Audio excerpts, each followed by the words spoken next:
Para dejar más en claro si la jornada anterior quedó algo confuso. Las explicaciones ya se dieron. Si tienen alguna duda, pregunten por favor. El primero en el que habíamos quedado era características psicológicas del sujeto en pericia y en relación al hecho que se investigan. Ustedes se acuerdan de que estuvimos hablando de eso, que suplanta el viejo características de la personalidad. El segundo es, ante el hecho que se investiga, señale si es posible determinar indicadores compatibles con vivencias abusivas en la persona en pericia. Acá les respondemos nosotros sobre cambios conductuales actuales en el aquí y ahora. No se olviden de que la pericia es un recorte, es un estudio recortado en un momento determinado, ¿no? Se tiene en cuenta la actitud del sujeto, ya te digo, todo en relación al hecho que se investiga, ¿sí? ¿Ya estuvieron llegando pericias con anteriores, no? Sí. Hay puntos de pericia entre el imputado y la víctima que son similares. Esto en el caso que se pida pericias para el imputado, ¿no? En la otra mano. Si el hecho investigado produjo daño en su psiquismo, acá vemos básicamente y le respondemos cómo el hecho,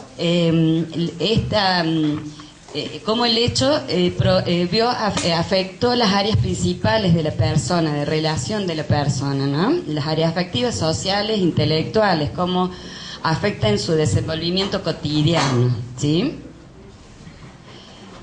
¿Cómo se presenta el relato? En esta les vamos a responder lo que ustedes nos suelen preguntar, si el relato es verosímil, si miente, si no miente, que en realidad eso ya lo hablamos, no lo respondemos si miente o no miente, porque nos puede mentir a nosotros en el juicio, en la Cámara Gesell, en debate. No es materia de estudio ni de pericia, ni lo podemos responder a eso.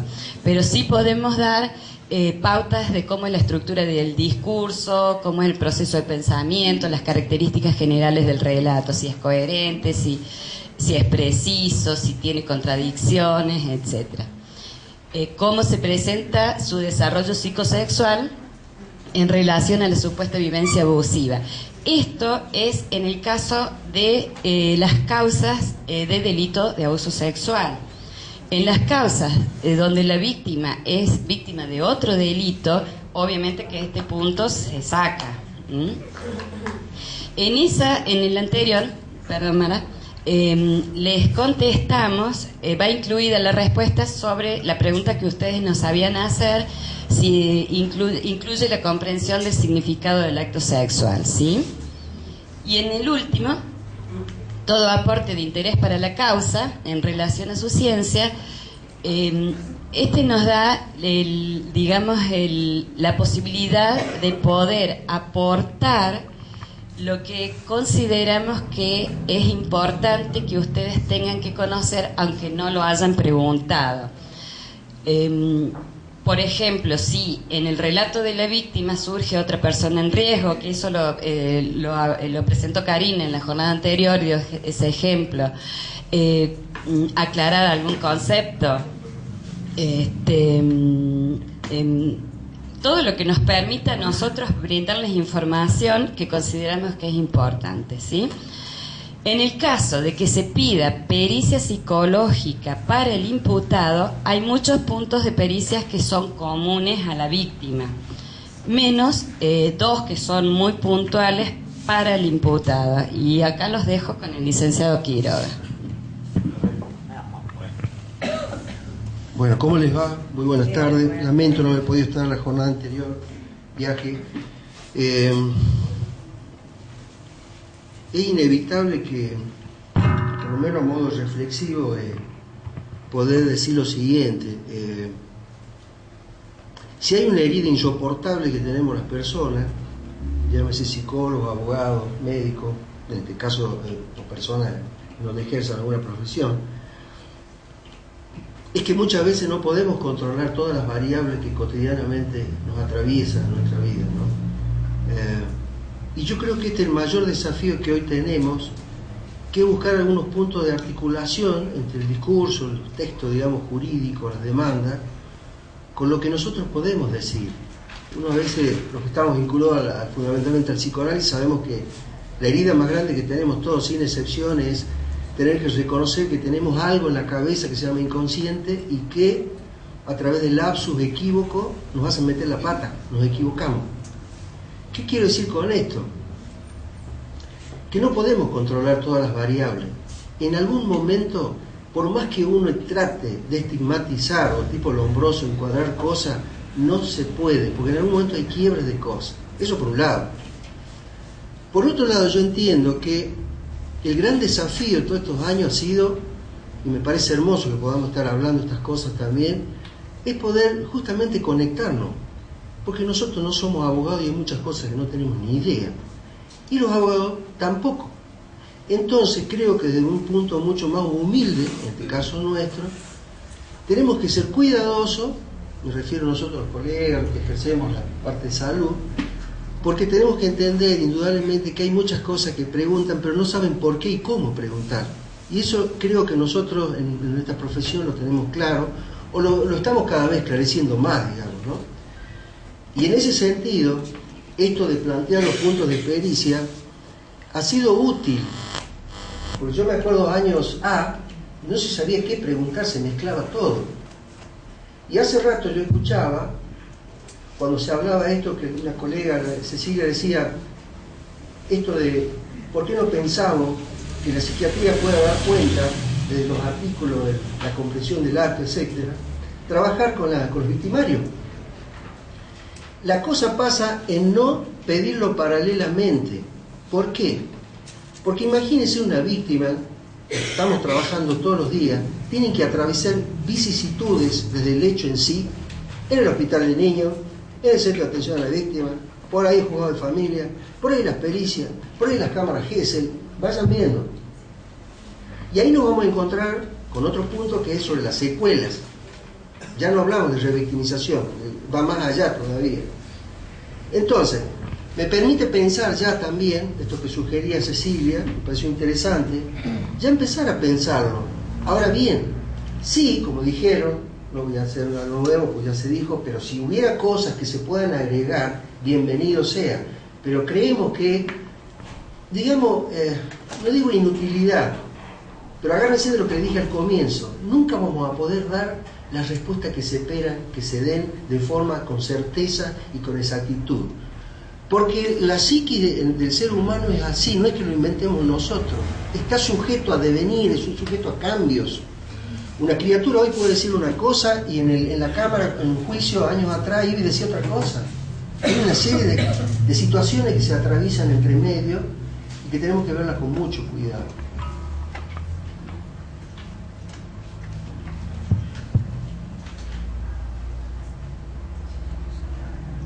Y por otro lado, yo entiendo también, y creo que lo hemos compartido con las chicas, que nosotros no nos podemos arrogar ninguna verdad absoluta.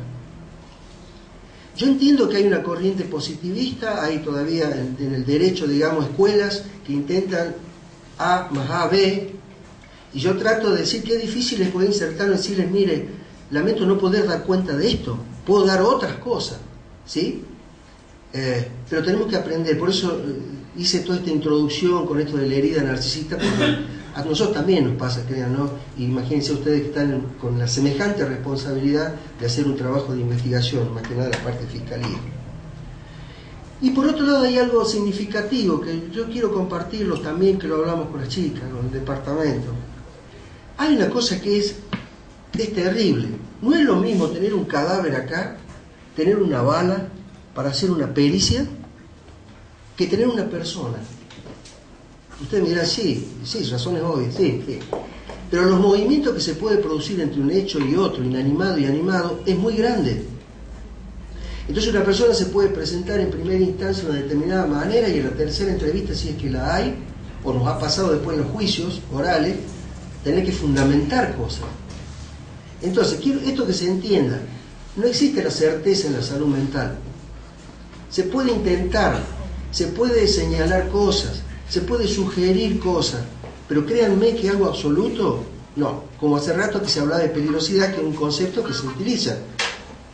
Pero bueno, si hay algo bueno en todo esto, es que el fiscal, en este caso, o el instructor necesita que nosotros aportemos lo más que podamos para que ellos con todos esos elementos, como hacía el juez de antes, mire y diga esto sirve, no es vinculante muchas veces, esto, es decir, cuanto más elementos le brindemos mejor. No importa que haya por ahí, no hay que temerle ciertos desacuerdos por escuelas, por conceptos teóricos, etc. Lo importante es que podamos hacer aporte y que de eso el fiscal o quien lea con mucha claridad pueda entender qué estamos diciendo en cada palabra o en cada opinión, ¿no?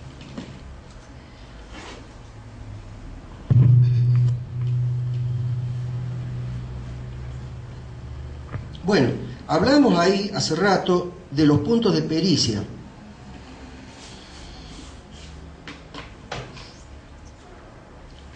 Esto lo hemos charlado ahí con las chicas, por eso está más que nada puesto de manera clara, porque suponemos, no sé, esto lo dirán ustedes, los instructores, los fiscales, etcétera, si lo pueden entender al tipo de preguntas. Tratamos de englobar de manera sintética, no se olviden que la pericia es un recorte, no es divagar, es un recorte, que tenemos que ser precisos en cuanto a texto y en todo caso amplificarlo después si se considera oportuno. Entonces nosotros hemos considerado, por ejemplo, que en el caso, llamamos del victimario, me cuesta a veces hablar así porque todavía a uno le quedan esos coletazos que yo les decía recién del Lombroso y toda la historia, ¿no? De estas cosas de estigmatizar. A veces me duele cuando dicen le falta el psicológico. No sé si es que le falta la ropa, una corbata, ¿no? Estas cosas que uno no... ¿Por qué hablamos así incluso, no? Entonces decía las características psicológicas del sujeto en pericia y en relación al hecho que se investiga, planteamos nosotros, como primer punto. Características psicológicas como una idea, digamos, yo diría introductoria, observacional, donde se pueden poner aspectos sobresalientes, características de la personalidad, las relaciones interpersonales, cómo se mueven los planos, digamos, sociales, familiares, supongo en funciones, el ejercicio de la función como padre, como hijo, el discurso verbal, cómo es, si es sostenido, todo por supuesto también vinculado al hecho, ¿está bien? Porque se imaginan que nos encontramos con situaciones donde podemos encontrarnos con una situación de intento de manipulación de entrada, más si el perito, digamos, es una mujer y viene una persona con características psicopáticas, intenta manipular la escena, ahí se ve muy claro, como también ver los discursos, cómo se van sosteniendo, si hay un exceso de contradicciones, si es lineal, si hay interrupciones, todos estos elementos como que permiten hacer una aproximación o una introducción, digamos, cosa que el que esté leyendo diga, estas características están. Ojo, repito, sin un encuadre lombrosiano, para ser claro. Ahora bien, en el segundo punto se pone dinámica intelectual, volitiva y emocional de la persona en la comprensión del acto delictivo.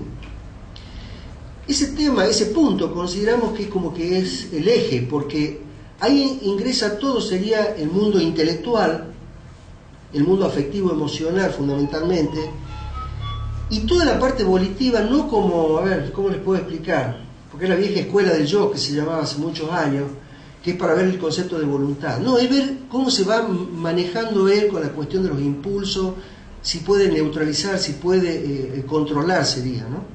En ese sentido, por ejemplo, y pues unas cosas ahí, se refiere al estado de las funciones. Estamos hablando, que ya se mencionó, la gente de psiquiatría mencionaba, la cuestión de la atención, la memoria, el juicio crítico. Todo esto que les voy diciendo es lo que vamos percibiendo, porque nuestra escucha está, yo diría entre comillas, preparada para hacer una lectura de un otro escenario. ¿Qué hay detrás de esto que está detrás de este hombre? ¿Qué otras cosas hay? No nos quedamos con la fenomenología o la cosa que es de afuera, vamos más adentro. Por ejemplo, el grado de efectividad del control lógico discriminatorio sobre la propia realidad. El nivel de operatividad de la capacidad intelectual. Ustedes saben que en estas cuestiones tiene que haber una cosa, yo diría, muy visible, donde estemos asistiendo a un déficit intelectual de características profundas. Pensemos, no sé, no en un down, mucho más profunda, que nos permita, bueno, tener que hacer algún tipo de valoración. ¿no es cierto?, diferente, técnica, o a través de material diagnóstico, como puede ser test proyectivo, test psicométrico. Cada colega, eso es otra cosa que les quiero decir, esto es un eje, pero lo bueno que es que la idea es que cada colega pueda trabajar y pueda dar respuesta de su propio lugar de formación, de ubicación, de posición ante la realidad y ante su formación. Lo digo esto, ¿saben por qué? Porque yo entiendo que a veces se piensa de que tiene que ser todo igual, pero no se puede. Yo leo un dictamen del doctor Rosselló, es totalmente diferente a Mazuco. No sé si se entiende, en los dictámenes cuando van a poner los votos. Y está bueno que por ahí, internamente, podamos tener miradas diferentes. Hay alguien que está vinculado al conductismo, a la gestáltica, y me mira cosas que yo por ahí no lo miré, no me di cuenta. Y yo desde el psicoanálisis puedo hacer otra lectura. Es decir, lo importante es que lo que se vaya a nutrir en el texto claro, a la persona que lea diga, bueno, esto me sirve, esto no, lo que ellos quieran utilizar. Porque justamente ellos son, en este caso estoy hablando de los fiscales, los que desean saber qué cosa de ese otro que está ahí sentado cuando nosotros lo estamos evaluando. En ese punto que estamos hablando de dinámica intelectual, colectiva y emocional, va a entrar a funcionar algo que para nosotros es trascendente, que las chicas hablaban, que ellas hablaban un poco, las colegas médicas, de la cuestión de la normalidad y normalidad. Hay algo, porque ellos trabajan con la patología, decían.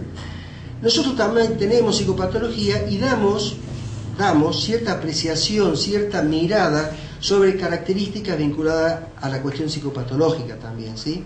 Ya les voy a explicar bien. Ahí, por ejemplo, aparecen mecanismos de defensa. Te dirían, ¿qué es eso? Es cómo la persona puede llevar a contrarrestar, a utilizar recursos de sí para poder manejar la situación límite que pueda atravesar en un momento. ¿Sí? Son como mecanismos que todos tenemos. Punto.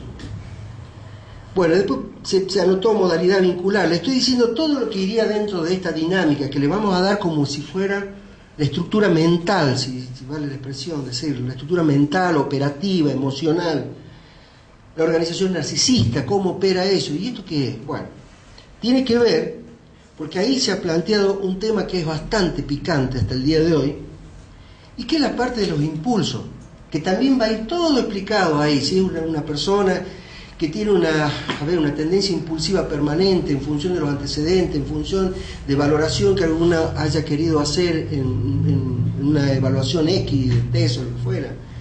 Todo eso se va contemplando. Entonces nosotros los psicólogos hablamos de un accionar, supongamos, con una escala de tolerancia a la frustración mínima o no la tiene, lo que hace que tenga tendencia, supongamos, a pasar al acto o sea muy impulsivo. Y ahí entra a tallar lo que nosotros consideramos que son los grandes debates hasta el día de hoy, claro, que es la cuestión de la peligrosidad, que lo explicaba también la colega médica.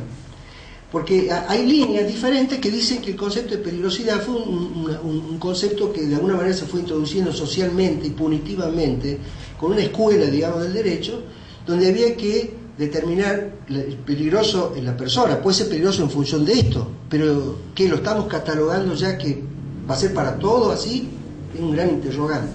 Entonces nosotros, para evitar que esto se transforme en un juicio de valor, pensamos más que nada incentivar en el texto, hacer hincapié al fiscal, a quien nos pida, todo ese mundo afectivo emocional, cómo funciona, si es impulsivo, si puede controlar sus actos, con todo lo cotidiano que él pueda vivir, ¿verdad? Que su vida familiar, social.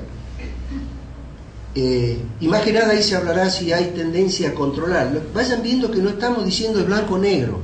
Estamos hablando, hay una línea, porque no podemos plantear, repito, la certeza o con un nivel de certeza esto. Ahora nos encontramos con el punto de alteraciones psicológicas. Es un punto bastante delicado, pero teníamos que poner algo vinculado, porque por ahí se habló hasta de trastorno de personalidad, se habló si había adicciones. Esto surgió porque me acuerdo cuando veíamos la cuestión de victimología, parte de las víctimas, hay muchos chicos que en primera instancia no pueden declarar. A uno le ha tocado ver personas adultas que han pasado 5 años, 6 años no pudiendo declarar, mejor dicho, no pudiendo exponer las vivencias que habían tenido. Podía haber sintomatología que fluía en distintas instancias, pero de hablar como denuncia, como todo, no lo podían hacer. Algunas pasan tiempo. Y ahí hay que ser siempre cuidadoso, muy cuidadoso. Por eso es clave en los pedidos. No se olviden más de esto, porque esto sí va como aporte del departamento. Cuando hace rato veíamos no someter a la víctima a todo tipo de estudio, tratemos de evitarlo. Como por ejemplo, hay casos de chicos que están siendo asistidos en el hospital. Me salto un poquito a víctima. Están siendo asistidos en el hospital. Y uno trata de, entre medio de eso que es la recepción, se viene todo encima. Viene cámara GESEL, viene la pericia, viene. Entonces, vayamos pensando, esa criaturita que está ahí sentada, todo este movimiento. Entonces, tratemos, yo creo, evitar someter a ese tipo de cosas en pos de una verdad que, bueno, habría que charlar. Porque puede haber otros elementos, otros condimentos que nos aproximen a una verdad, no sé cómo llamarla, desde el punto de vista jurídico, no lo son. Entonces, digo que también las personas también tienen sus tiempos. En los victimarios pasa lo mismo. Como pueden aparecer en una primera instancia de una determinada manera, en una segunda puede aparecer de otra. Pueden aparecer en una entrevista psiquiátrica de una manera y con nosotros de otra. Pueden estar ante el instructor de una manera y ante nosotros otra. Nos ha tocado de ver en los juicios orales cosas totalmente diferentes. Y ustedes habrán visto en los medios y todo eso que después hasta algunos han mentido, cosas, hechos, sucesos. Bueno, de todo modo, siempre esto vinculado, por supuesto, a la comprensión del acto.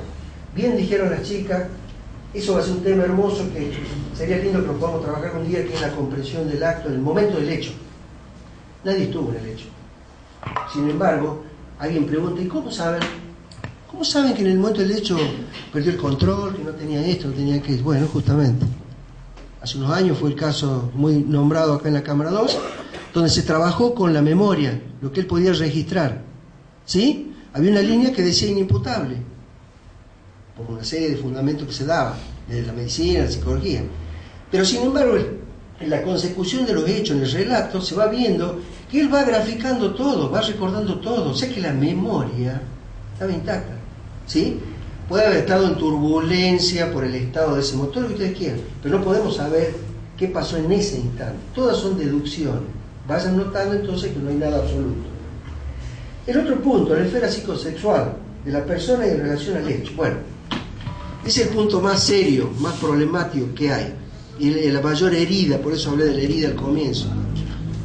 Porque indudablemente el victimario cuando llega, supuestamente acusado por un delito de esas características, inmediatamente pone los recursos más herméticos que ustedes no se imaginan. Y fundamentalmente, estos rasgos que a veces hablamos nosotros, mecanismos, voy a dar un ejemplo, que se llaman los mecanismos proyectivos, que se ve mucho cuando ella mencionaba los trastornos de tipo paranoide, donde permanentemente el sujeto tiende, ¿no es cierto?, a poner la cosa afuera. No, me provocó. Estaba con la pollerita hasta acá. O si eso hubiera que justificarlo. O ejercía la prostitución, ¿y qué? Y por eso había que violarla. Bien. Entonces, esos mecanismos son los que podemos ir viendo en la valoración. Ahora, créanme que es muy altamente complejo. A excepción que podamos en algún momento observar, o a través de algún, voy a dar un ejemplo, el test de Machover, que es un test de dibujo de la figura humana, que aparezcan focalizados en determinadas zonas vinculadas a la manipulación, como puede ser las manos, que nos den cierta lectura con la historia clínica que hacemos, entre comillas, y podamos ratificar que hay indicio. Yo no puedo decir que es un perverso como si fuera un cartelito que le voy a poner, o que es un parafílico, es decir, no puedo. Puedo decir sí, que por ahí él se maneja, que se vincula con chicos menores, puedo decir cosas, supongamos, pero no puedo catalogarlo ni ya diagnosticarlo o estigmatizarlo, porque es de alto riesgo eso, hablar de esos temas. Por eso entiendan que ese punto a veces lo podemos contar y a veces no, el de la cuestión de la esfera psicosexual. Ustedes dirán, bueno, pero es que están esperando eso. Bueno, yo creo que el mayor elemento que hay que trabajarlo ahí es cuando la víctima puede dar a luz y puede expresar y puede verbalizar todos los acontecimientos. Y no nos olvidemos algo que yo hace mucho que no vengo escuchando, y que es la pericia socioambiental. No es que le falte el socioambiental, como por ahí escucho. No, es la pericia es un arte, ¿sí?, socioambiental, porque también pueden nutrir ellos de cómo se maneja en el ambiente vecinal, social, deportivo, y eso también les puede dar aporte, mucho más que el que damos nosotros en ese caso, aunque les parezca mentira. Esto es por favor, una sugerencia. Habrá que consultar a los profesionales si están de acuerdo o no con esta sugerencia que hacemos. El todo aporte para la causa, motivo de debate. Bueno, consideramos esto que preguntan, todo aporte, por lo menos lo entendemos, si bien está recortada la función, la pericia es recortada en los puntos, eso da pie a poder, consideramos, agregar lo que consideramos pertinente pero vinculado a nuestra ciencia. No es pasar informe, tipo CIDES, tipo información de inteligencia, es poder nutrirle al señor fiscal o quien está haciendo la investigación de otros elementos aditivos, si ocurre. ¿Por qué no le voy a decir que de acuerdo se infiere de las expresiones de la persona esta, se encuentra en tratamiento psiquiátrico, médico, neurológico? ¿Por qué? Porque puede estar medicado. No soy médico, pero bueno, se harán las investigaciones pertinentes. Entonces yo le tengo que poner en conocimiento de él, o que esté en tratamiento con una colega. Más se ve esto en las víctimas, les aclaro, ¿no? Situación que a veces habría que pensar, para no movilizar todo eso, si también puede tener más peso la opinión de la profesional que lo está asistiendo hace 5 o 6 meses, ¿cierto? Ya es materia de ustedes, de los abogados. Otra cosa, los antecedentes bibliográficos, a veces la fundamentación acerca de lo señalado. Algunos lo hacen, otros no, pero queda abierto eso también. ¿Por qué? Porque así como hay dictamen en la parte, digamos, de abogado, ¿cómo le llamamos jurisprudencia? Sería, ¿verdad?, los antecedentes. Siempre digo, si estamos pensando en articular, ¿por qué no a veces hacer referencia al caso que estamos haciendo, verdad? Y decimos una palabra, de mecanismo disociativo, poder explicarle. Porque yo me imagino el fiscal de verdad, ¿cuál no quería decir? Entonces, poder explicarle o amplificarle más la terminología para que ellos lo puedan entender. ¿Se entiende? Bien. Otro, por ejemplo, los antecedentes de internación. Si acá hay supongamos alguien que ha cometido un homicidio y hay antecedentes, porque de pronto psiquiatría ha visto que había antecedentes de determinada patología, estuvo internado en una clínica, donde fue, bla, bla, bla. Me parece prudente que si esto aparece en el encuentro con el victimario en este caso, ¿por qué no hacerle conocer? Que después el señor fiscal arbitrará los medios para solicitar o realizar las consultas pertinentes. Es por una cuestión ética también, que no implica amplificar y hablar cualquier cosa, repito, sino poder nutrir al que está interviniendo de mayores elementos que les pueda servir también desde nuestra disciplina. Nosotros somos auxiliares, está claro esto. Nuestro aporte es ese. Entonces, repito y final, no tener miedo a esto, por ahí yo le llamo desacuerdo, bienvenido que haya distintas opiniones. Lo importante es que el que se sienta pueda leer y pueda decir, bueno, esto puede ser, esto no, o los otros elementos que tengo, como hacían antes los jueces. Yo veía que ahí en las cámaras siempre tomaban elementos de distintos lados. Cuando nos llamaban, en famosos casos que hubo ahí, íbamos de uno en uno los peritos entrando y bueno, había versiones diferentes, pero los que decidían al último era el tribunal. Y después los dictámenes decían, bueno, porque este perito dijo esto, se toma de acá, se incluyó de esta prueba, bueno, y así sigue. Bueno, perdón si me pasé. No, está bien. Yo hasta ahí no me llego, si quieren aportar ustedes, chicos.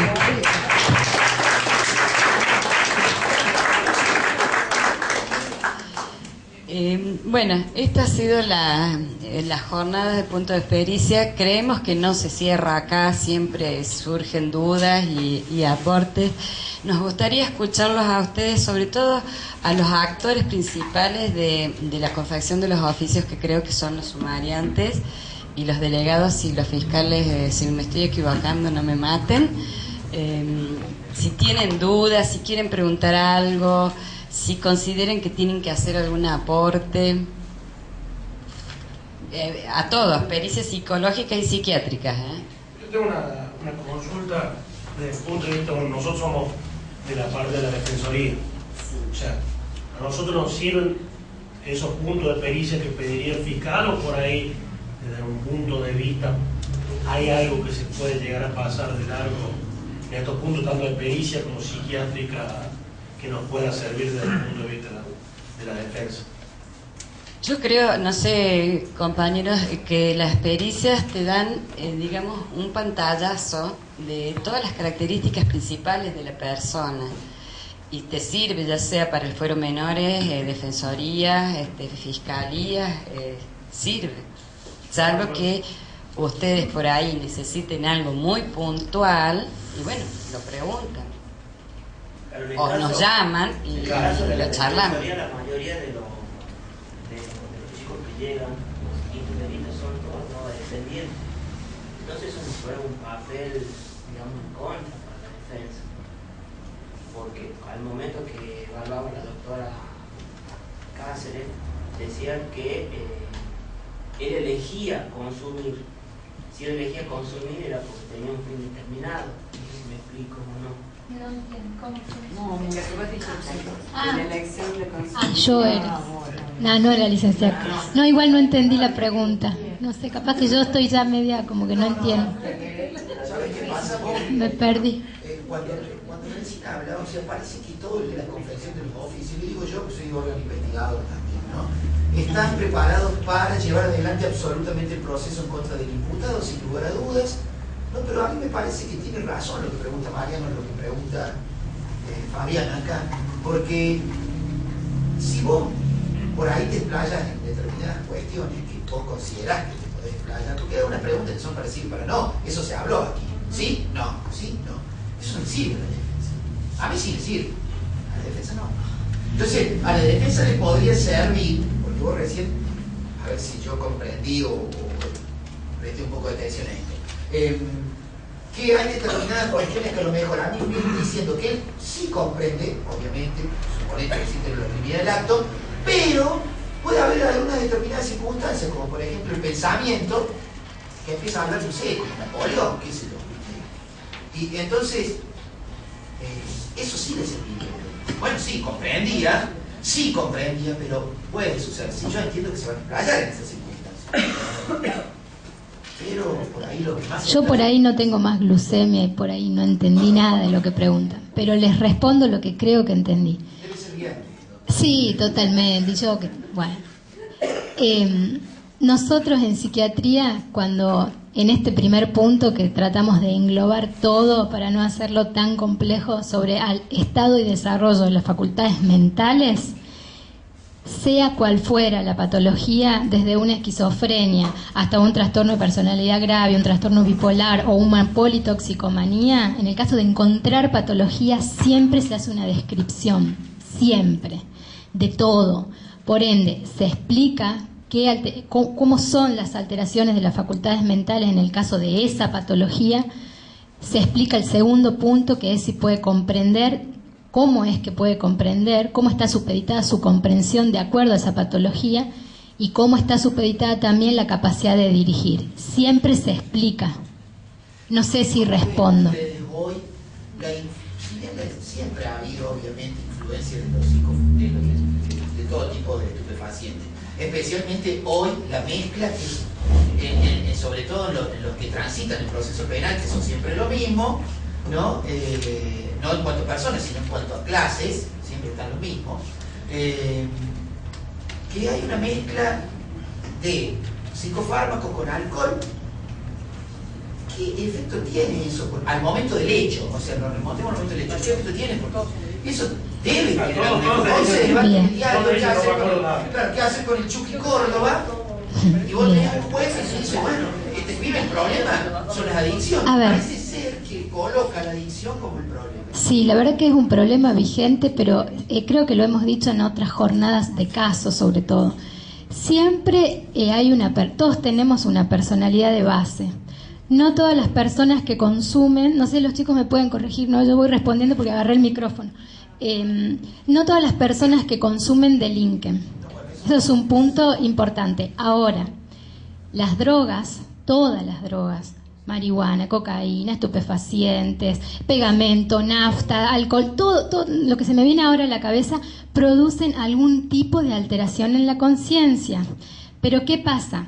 Este tipo de alteración va a depender de un montón de variables, de la cantidad, del tipo de droga, de la personalidad de base que tenemos. Por ende, yo creo que escuché a alguien por atrás que dijo Sí, que todas las personas somos diferentes. Entonces, siempre los casos son individuales. A nosotros nos tocan todo el tiempo, sobre todo en menores, los chicos que son consumidores de sustancias. Y habrán visto en alguna de mis pericias, creo que la doctora también. Sí, seguro. Pero, por ejemplo, se ve frecuentemente lo siguiente, que al examen psiquiátrico, al examen psicopatológico, la persona no presenta alteraciones de sus facultades mentales. Yo siempre aclaro este punto, pero hay que considerar que él mismo es un consumidor habitual. Por ejemplo, esto es frecuente. Hay gente que consume, que es consumidora crónica, que tiene quizás 19 años y consume desde los 12 años, pero la droga que consumió no produjo ningún tipo de alteración en sus facultades mentales. Entonces, en ese caso, es un consumidor crónico, consume un determinado tipo de sustancia que puede alterar su conciencia, pero su estado mental es bueno. Por ende, sería imputable, como ustedes... No es adicto, exactamente. Distinto es el caso de alguien que consume una sustancia y esta sustancia comenzó a producir algún tipo de deterioro a nivel de las facultades mentales. Bueno, en ese caso se considera que es un adicto y que sí presenta la patología. Entonces, en ese caso se realiza el diagnóstico y vuelvo a lo mismo, y se explica lo que tiene, qué es lo que está alterado. Hay gente que pierde hasta la capacidad adjudicativa, hay gente que solamente está medio dormida. Entonces hay un montón de variables dentro de la psiquiatría, que es lo que yo puedo responder, a tener en cuenta en cada caso individual. Ay, Dios, no. O sea que en realidad, claro, el marco poblacional, digamos, en el cual están cotidianamente, imagino, es un marco, digamos, extremadamente vulnerable, muy susceptible. Por ende, cuando hablan de predisposición de base a la personalidad, están como más expuestos, son más conductores a pasar al acto y al mundo delictivo ingresar más fácilmente y caer más fácilmente. Es como si yo dijera, un niño al ser más vulnerable está más expuesto a caerse, por decir. Nosotros los grandes, bueno, podemos pararnos, rayarnos. La clase media alta sabemos que hay un alto consumo, sin embargo el mundo delictivo, o tal vez hay un mundo delictivo de guantes blancos, pero en la gente más humilde, son las que están más expuestas cotidianamente, consumen y caen, y más que nada con Paco y toda la historia. Por eso la personalidad es importante señalarle a ustedes. Pero ¿sabes por qué pregunto esto, yo, Eduardo? Porque el otro día estuve viendo los medios nacionales, medios locales, el informe del Cedronar, donde los chicos empiezan ya un consumo cada vez más chico. Estamos hablando de chicos de 10 años, a partir de allí empiezan el consumo. Yo creo que con lo que consumen, además, que porquería, bueno, cuando llegan a una edad pública, habrá que evaluarse ahí, a los 16 años, por el momento en la República Argentina. O sea, yo tengo chicos que consumen desde los 10 años, desde los 9 años, pegamento, y están imputados hoy en un proceso. Pero tal vez, quizás desde el punto de vista médico, yo comprenda su... Y hay algunos chicos que sinceramente yo lo veo y digo, este pibe no coordina ni lo que habla. O sea, porque no coordina lo que habla, sino que no coordina. Está bien, ¿no? Esto no quiero decirle que ustedes obviamente... Pero ¿sabes qué también, Rodrigo? A mí me pasó en una de las causas en donde a la pericia se presentó habiendo consumido 5 minutos antes. Y yo, sin saber demasiado, me di cuenta. Y en su fenomenología, la expresión de los ojos, la lentitud en el discurso, en fin... ¿Sabes? Por ejemplo, te digo un caso particular, madre. El Chucky Nieva. ¿Ustedes lo conocen al Chucky Nieva? Bueno, a mí ese pibe para mí... Bien. No sé, para mí está chato. Igualmente, me parece que el tiempo es importante en el consumo, pero no es condición, porque hay gente que consume durante muchos años y no llega a un deterioro de ninguna de sus facultades mentales, y gente que consumió una sola vez y tiene un brote psicótico. Entonces, vuelvo a lo mismo, hay que valorar cada caso individual, ¿sí? Y con respecto a la defensa, que creo que no te respondí, me quedé pensando, a mí me han tocado varios casos, bueno, todas, pero yo me acuerdo puntualmente de varios casos donde la defensa toma... Últimamente, estos últimos años, yo vi como que toma el tema de las adicciones como una posibilidad de justificación de inimputabilidad. generalmente es muy difícil. O sea, está bueno que pregunten, está bueno porque nosotros como médicos podemos responder. Para nosotros no es dificultad responder sobre eso. Pero bueno, es muy difícil poder comprobar eso. Yo creo que la defensa puede preguntar lo que quiere, pero nosotros como psiquiatras siempre consideramos, y perdón que me vuelva al punto de pericia, pero consideramos que preguntando eso es suficiente, no les hace falta preguntar nada más. Ahora, entonces ser droga dependiente, entonces comprende y dirige. Depende. Y esa droga te genera Depende. Hay personas que son drogadependientes y funcionan, y personas que son solamente con... puede ir al caso concreto que capaz que estuvo bajo la droga Sí. y demás, y que en ese caso no pudo dirigir su acción. Claro. Totalmente, es a lo que apela siempre la defensa. Nosotros tuvimos el año... Por la mezcla de la benzodiazepina, el alcohol y todo eso, ¿a eso vamos también? ¿No? Sí, ¿qué pasa con el consumo de sustancias? Que es algo que hablamos el año pasado, creo, ¿no? Que hablamos, ya no sé cuándo hablamos. Una persona cuando elige consumir, está, lo que yo dije cuando estuve hablando, entiende lo que está bien y lo que está mal, y elige. Cuando vos elegiste consumir esa sustancia, tus facultades mentales eran buenas, no estaban alteradas. Ahora, Pero cuando tomas entonces alcohol, todo dentro del que consume, se elegís tomar No, un alcohol. problema, no hay una base. Claro, o sea, Exacto. está bien lo que dice, está bien. ¿Sabés que lo que pasa es que hay determinados tipos penales, así esto lo hablamos nosotros, que nos dicen, bueno, che, a ver, yo salgo acá, me tomo 5 cervezas al frente y voy a manejar el auto y sé que medianamente puedo reventar a alguien. Sin embargo, claro, yo elegí tomar, pero no elegí cometer el hecho. está bien. Pero hay personas que Pero para el artículo... hay personas que eligen, disculpe, doctora, que eligen, ¿no es cierto?, consumir, por ejemplo, pegamento. Yo porque tengo dos muchachos, uno mayor y uno menor, hermanos, eligen, ¿no es cierto?, consumir pegamento y salir a delinquir. Entonces, roban, asesinato todavía no, gracias a Dios, pero ya estuvo en la cárcel. O sea que además aprendió en la cárcel. Es una persona con un examen psiquiátrico normal para nosotros. Claro que sí. Es así. Nosotros, para nosotros, Está bien, yo comprendo lo que dice la Un adicto no elige. Eso es lo que dijimos recién. Es diferente a alguien que es un consumidor habitual. ¿Cómo probás que yo me falopeé para salir de chorear?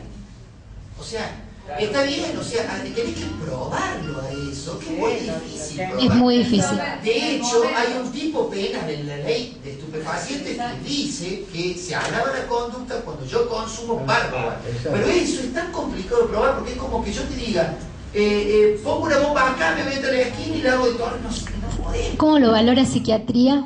A través del pensamiento, a través del bagaje ideativo, a través de la historia vital. Un poco para responder. Lógicamente es muy difícil.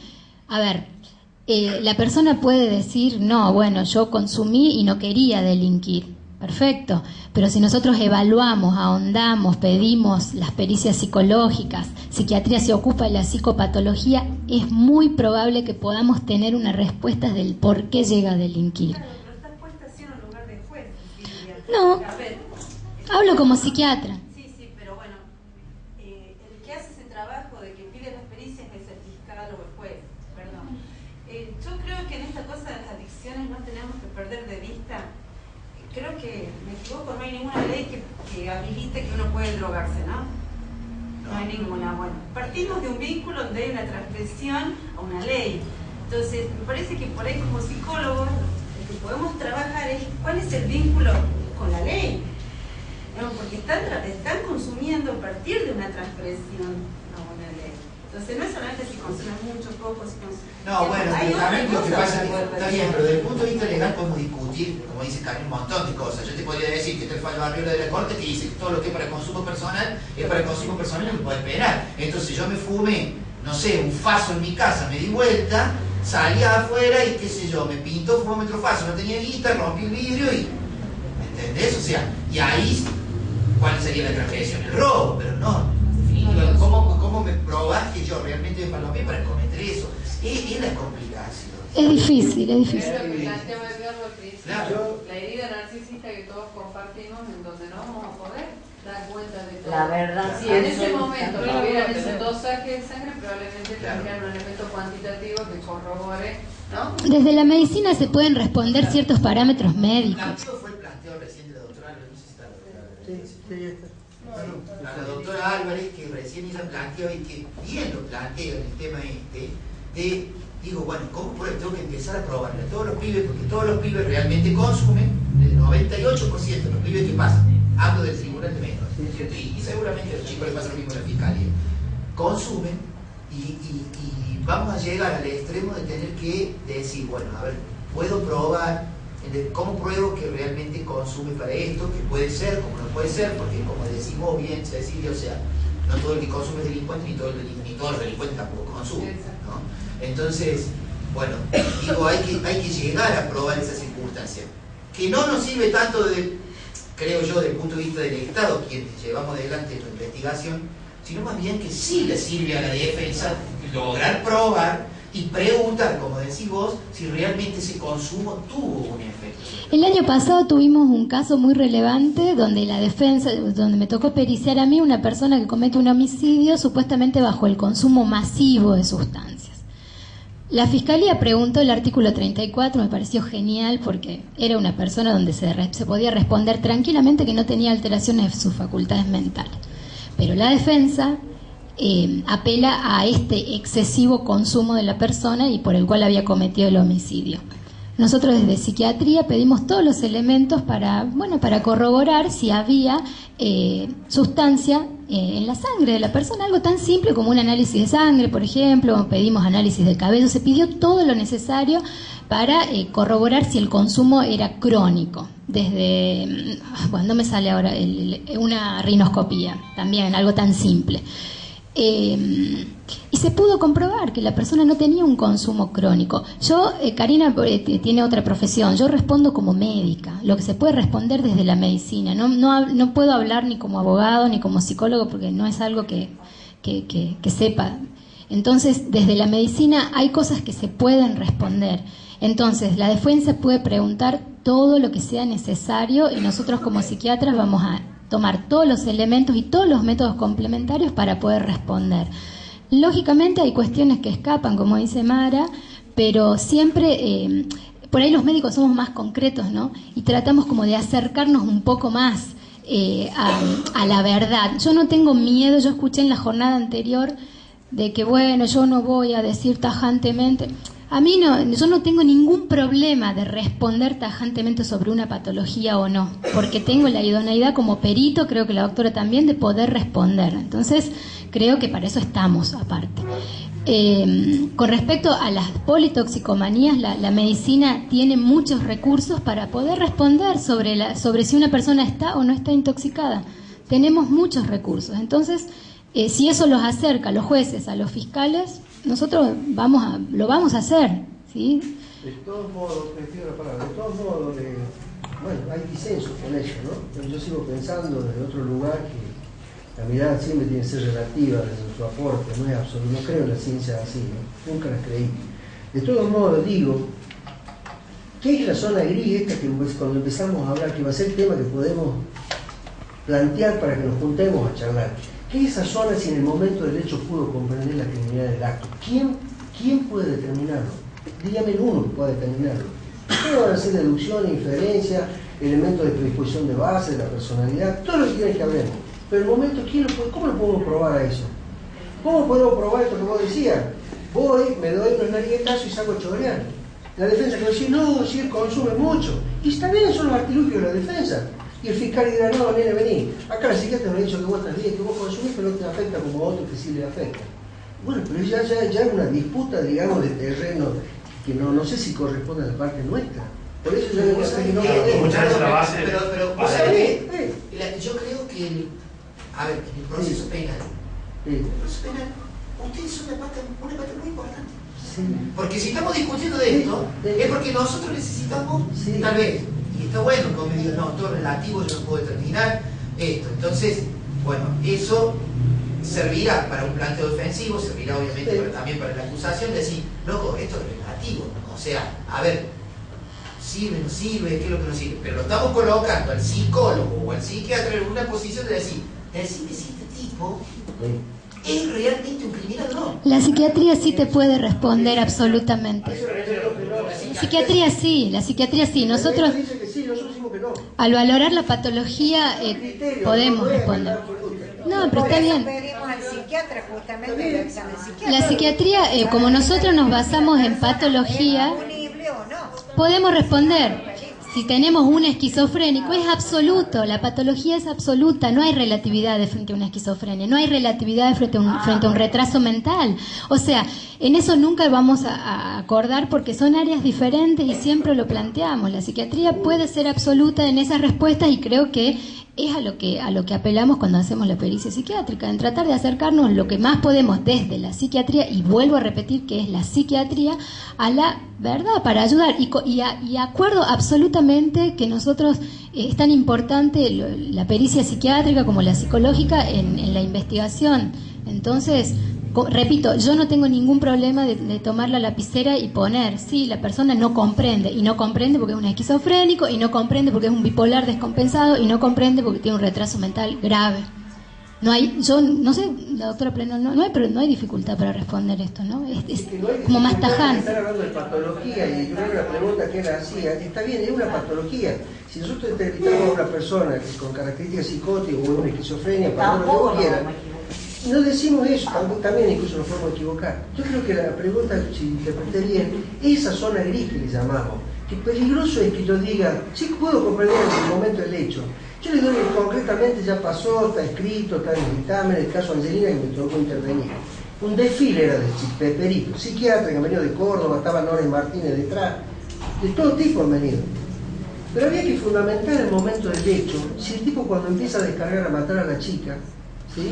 Si podía comprender. Por supuesto, en la parte que dijeron, no hay comprensión, inimputable. Bueno, estaba la otra, no imputable, si sabe todo lo que hace, porque realmente todo el recorrido que el hombre va haciendo va determinando que vaya registrando cosas. Pero a mí me llamó la atención como psicólogo, me llamó la atención la memoria. Tuve como 7 entrevistas con él. Me llamaba la atención el recorrido de toda su vida, sus vivencias de esa noche, cómo iba recordando todo con precisión. Esto con escucha, no como interrogatorio, como escucha, ¿está bien? Dejar la libre asociación que fluya, para ver cómo operaba, si mentía, si pasaba, si contradecía, etcétera, etcétera. Llegó un momento cuando él estaba arriba en el primer piso y empieza, estaba la madre de Isabel, no sé, ahí, él va recordando toda esa escena en el momento que agarra con la vida y hace esto. Yo al tribunal le fundamento que había un registro amnésico, que la memoria estaba operando, que podría estar en turbulencia por la tensión del momento y todo lo que había pasado, de ir a los moteles y a todos lados.